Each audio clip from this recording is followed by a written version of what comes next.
لَإِن شَكَرْتُمْ لَأَزِيدَنَّكُمْ۔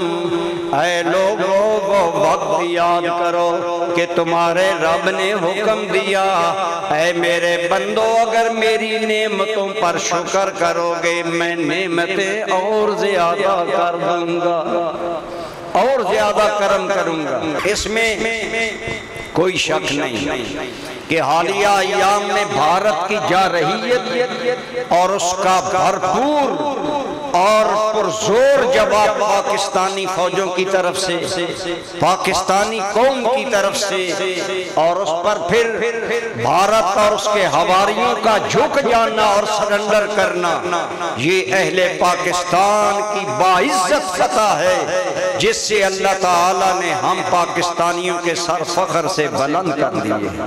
سب کہیں الحمدللہ، سارے بولے الحمدللہ۔ اللہ کا حکم ہے جب میری نعمت ہو تو میرا شکر ادا کرو۔ آج ہمیں ایک فرد سے لے کر ایک صدر تک اور ایک عام مزدور سے لے کر چیف آف آرمی تک ہر بندے کو اللہ کا شکر گزار ہونا چاہیے، ہر بندے کو اللہ کا شکر ادا کرنا چاہیے۔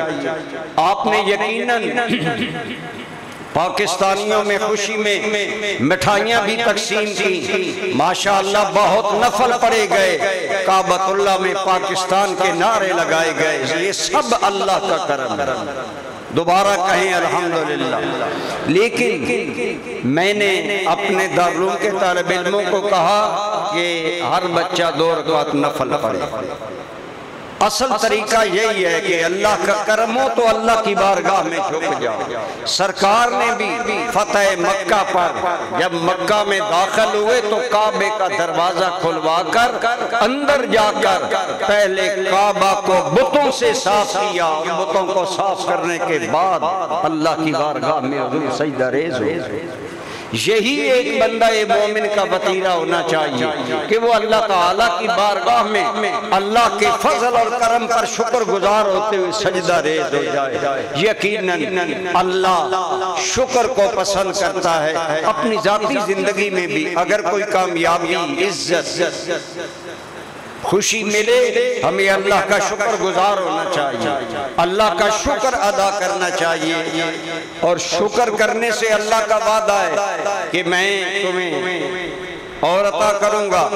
حضور سیدی ضیاء الامت رحمت اللہ تعالی علیہ نے تفسیر ضیاء القرآن میں لکھا، الشکر قید للموجود وصید للمفقود۔